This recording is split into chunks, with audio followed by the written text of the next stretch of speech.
歡迎大家收聽下山看山下，我係主持人 Timothy， 同大家一齊認真事、輕鬆講，看山下看世界。歡迎大家嚟到新一集嘅下山看山下。首先咧，同大家講一個故事。喺1984年6月一個清晨啊，日本廣島市街頭出現咗一個排隊人潮，竟然呢啲人去等一間服裝店開門啊！一間新開嘅服裝店，佢哋咧唔係賣啲限量波鞋啦，又或者演唱會飛等等啦，而係一間名為優衣庫嘅休閒服飾店。呢間鋪頭嘅創辦人呢，正係叫柳井正，一位喺佢後生時候呢，曾認為自己覺得唔適合做零售業嘅男子，但係啊，靠住賣呢啲快銷嘅服裝呢，好多年呢都成為咧日本首富嘅企業家。究竟係佢點樣將佢老豆俾佢一間男裝嘅小店變成一個享譽全球嘅服裝品牌呢？佢背後嘅哲學同故事係值得大家嘅參考。首先講下佢嘅創業歷程啦。佢喺1949年出生嘅，柳井正佢父親呢，其實喺佢出世同年呢，就創立咗一間叫小郡商事嘅男裝店，專賣一啲嘅西裝啦等等啦。年輕嘅柳井正呢，就對家族生意開頭就冇乜興趣嘅，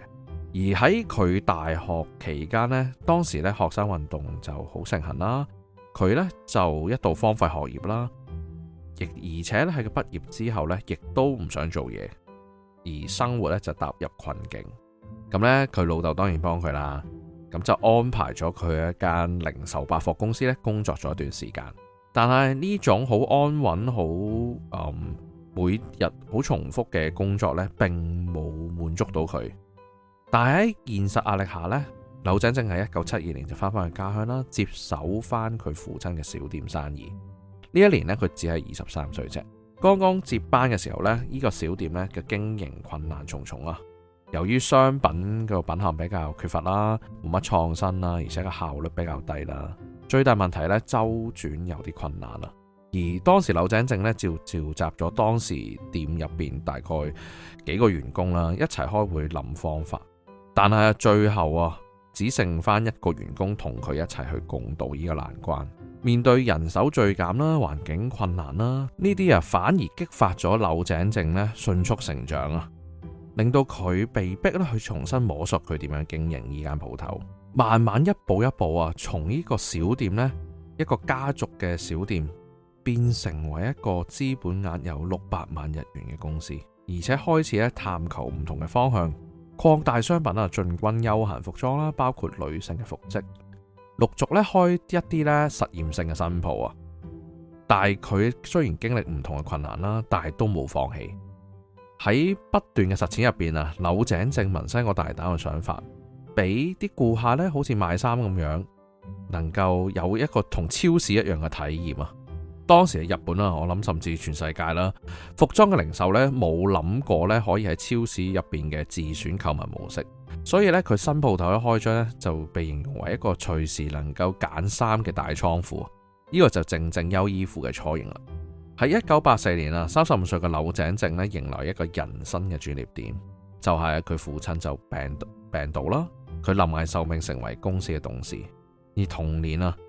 喺廣島就開出佢第一間優衣庫。開幕當日係好轟動嘅，唔單止因為呢間鋪頭比較新穎啦，而且佢亦都諗咗噱頭，譬如提供啲免費早餐等等俾當日嘅顧客。咁所以呢，就成功就做到啲轟動啦，同埋話題。呢個正佢成為一個成功企業家嘅起點。優衣庫本身個名呢，都有一個好有趣嘅經歷嘅。原本公司嘅英文呢，係想攞一個 Unique Clothing Warehouse， 所以呢，寫成 UNICLO。但係當1988年柳井正喺香港籌備分公司嘅時候呢，當時職員呢就誤會咗個 C 變成 Q， 所以就變咗而家嘅 UNIQLO 啦。但係柳井正反而覺得呢個錯誤呢個 Q 字反而覺得更加有活力，更加靚，所以從此就變成 Uniqlo。其實 Uniqlo 同香港都幾有淵源嘅，因為喺80年代尾啊，柳井正一路好諗緊點樣去做呢個優衣庫啦。佢就喺香港考察嘅時候啊，就被我哋嘅品牌佐丹奴模式所啟發，學習咗 SPA 自有品牌專業零售商嘅垂直整合模式。佢返到日本之後呢，就將呢個快速供應鏈啦，同埋自有品牌嘅理念融入咗 Uniqlo， 成為咗而家快速擴張嘅基礎。喺1991年啊，佢將父親所創立嘅小郡商事呢，正式更名為信銷股份有限公司。我諗大家對信銷呢個名都好認識噶啦，如果有睇開財經新聞。而信銷正正好 emphasize 迅速銷售呢個經營方針。公司喺94年喺日本上市之後呢，Uniqlo 靠住呢個優質平價嘅休閒服飾喺日本啦，甚至全世界呢，就創造一個神話熱潮。但係當中啊，Uniqlo 都唔係一帆風順嘅，都經歷過一啲低潮期，譬如曾經有顧客杯葛佢啊，又或者去到其他國家有水土不服等等挫折啦。但係柳井正深知失敗就係養分，而促使佢後來寫咗一本好出名嘅書，叫做《一勝九敗》，意思就係一分成功背後往往有9分嘅失敗。但係佢好成日講，重點係勇於嘗試，犯錯冇關係。錯咗9次就等於累積咗9次嘅經驗，呢種不畏失敗屢敗屢戰精神呢，成為咗佢不斷創新嘅原動力。咁踏進最近嘅21世紀啦，佢下定決心啊，佢覺得日本做第一冇意義，如果唔係就不如做世界第一啦。咁所以喺佢嘅國際化視野之下呢，就打入咗中國、美國、歐洲等主要市場。佢啊亦都調整個策略啦，引入當地嘅設計師合作，推出一啲聯名系列，提高個品牌嘅時尚度、知名度啦，同埋堅持產品創新同埋品質嘅。而喺2005年啊，佢招攬咗知名嘅設計師佐藤可士和擔任呢個創意總監，重新打造咗 Uniqlo 嘅品牌形象啦，將佢 logo 變為更加 eye-catching 嘅紅底白字方格嘅設計。所以呢種紅色 logo 同埋極其簡潔嘅風格呢，而家全世界周圍都見到，成為一個好高辨識度嘅一個 brand， 一個 symbol。由於紅白有一個好強烈嘅contrast 啦，咁所以呢，就正正體現咗柳井正所信奉嘅理念，就係簡單就是美，係一種力量。而柳井正好強調一啲細節嘅，佢好強調，當然好多人好多出色嘅企業家都強調顧客第一呢樣嘢啦，要求所有決策都思考對顧客係咪有利啦，從店鋪嘅陳列、產品開發等等到服務態度呢，都要盡量滿足到客人。而且佢好推崇呢個嘅現場主義啊，認為零售嘅成敗就係賣場嗰度決定。當然而家未必一定係啦，但係佢好強調當時就係顧客接觸嘅就係商品同埋賣場，所以佢鋪頭呢就好重視呢個設計啦同陳列等等。喺管理上邊，佢好倡導呢個實力主義同埋團隊合作並重嘅。公司就奉行個賞罰分明啦，同多勞多得啦等等啦。只要有能力就有提拔嘅機會，而且佢提供一個柔性嘅組織環境啦，俾員工能夠自我管理、自我反省，同埋強調互相尊重嘅團隊合作。雖然啊，佢被啲員工認為佢係一個魔鬼社長啦，因為佢對所有嘢都要求極之嚴格，但係同時佢亦都透過一啲嘅明星店長制度啦，或者1年1度嘅自檢大會等等，去激勵員工嘅成長，所以做到一個人人積極進取啦，同埋人人善於反思嘅企業文化。另外啊，柳井正堅持不斷改革同埋終身學習嘅態度啦，時常警惕啊，團隊唔可以因為過往嘅成功而懶惰嘅，而且好要着重分析成敗，作為下一次嘅借鑑。而且啊，佢好大量投入培訓啦，為企業培養人才等等。而喺個全球業務上面，佢好主張無國界嘅經營啊，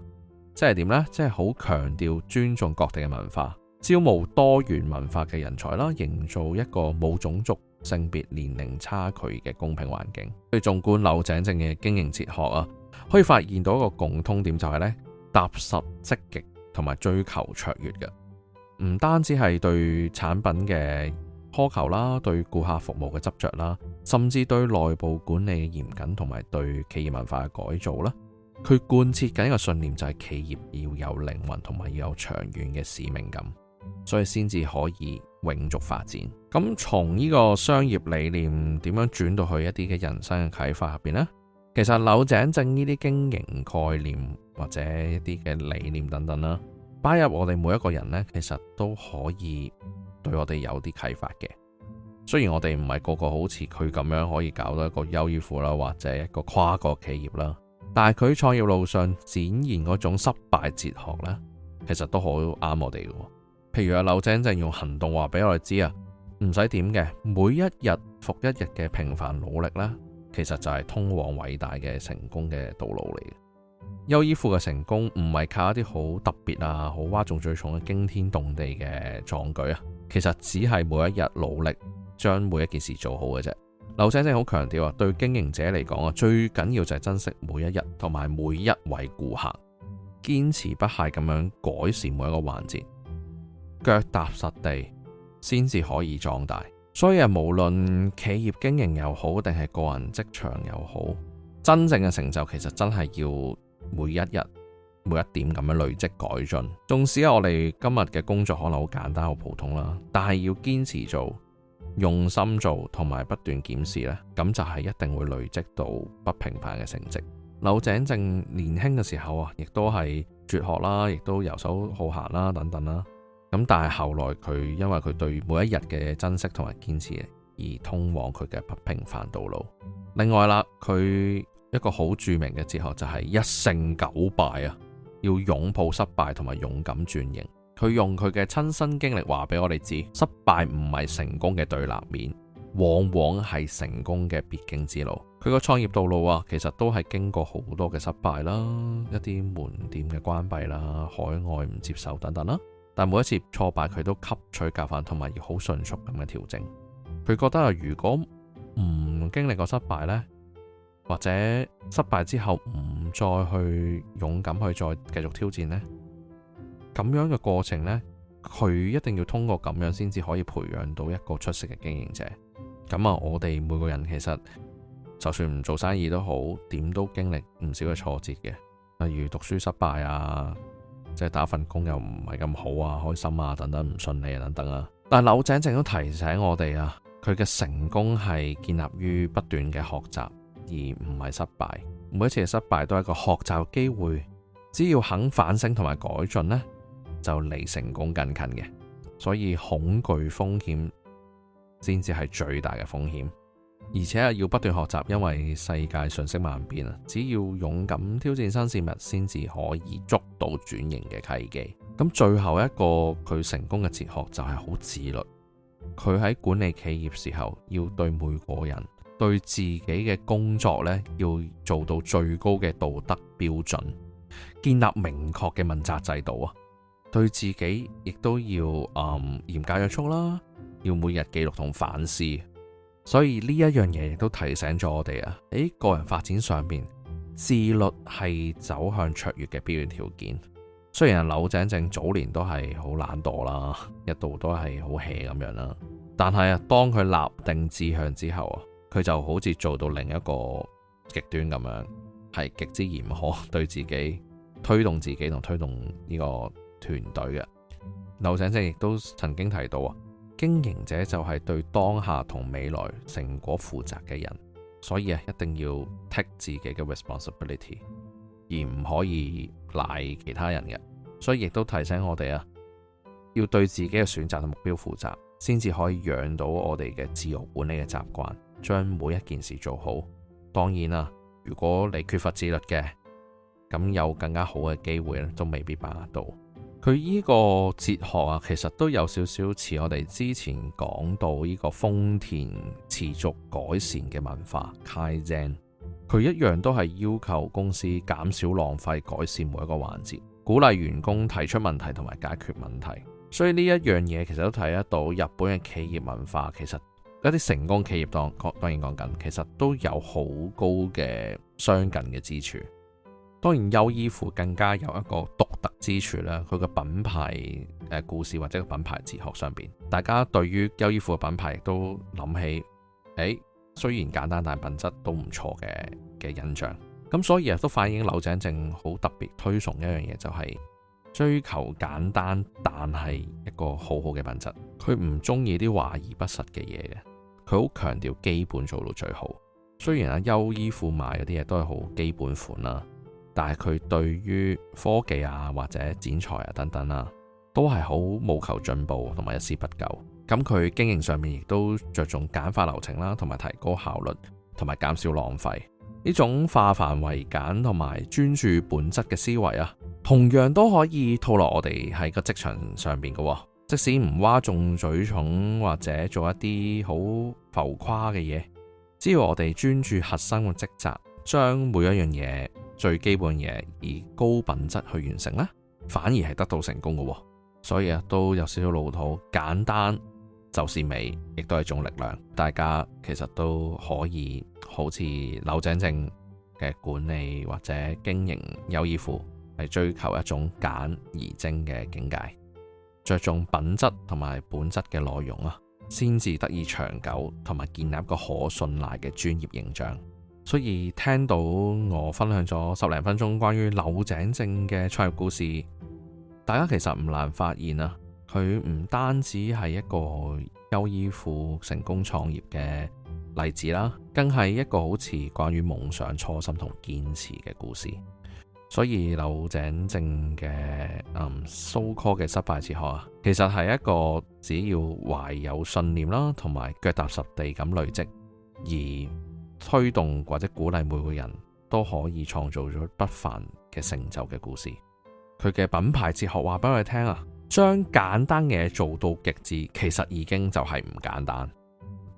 亦都好似喺平凡嘅日子上面過得好充實啦，其實都係唔平凡嘅。你可能未必經營緊生意，但係其實你經營緊自己嘅生活同埋人生。所以希望大家都珍惜每一日嘅努力，喺挫折嘅時候學習成長，同埋都鼓勵你身邊嘅人啦，互相勉勵啦，保持簡單而專注嘅態度，去改善自己同埋追尋自己嘅夢想。好，今日呢就分享呢個柳井正呢個優衣庫創辦人嘅最佳社長嘅失敗哲學啊，希望對大家有所啟發啦。最後都係講翻呢個就係純粹個人經驗分享啦，同埋有參考到網絡資料嘅資料，有機會有所誤差，請大家自行判斷啦。大家中意嘅話可以訂閱同埋讚好呢個 podcast 啦，同埋歡迎俾意見俾我。好，下次大家再收聽啦，拜拜。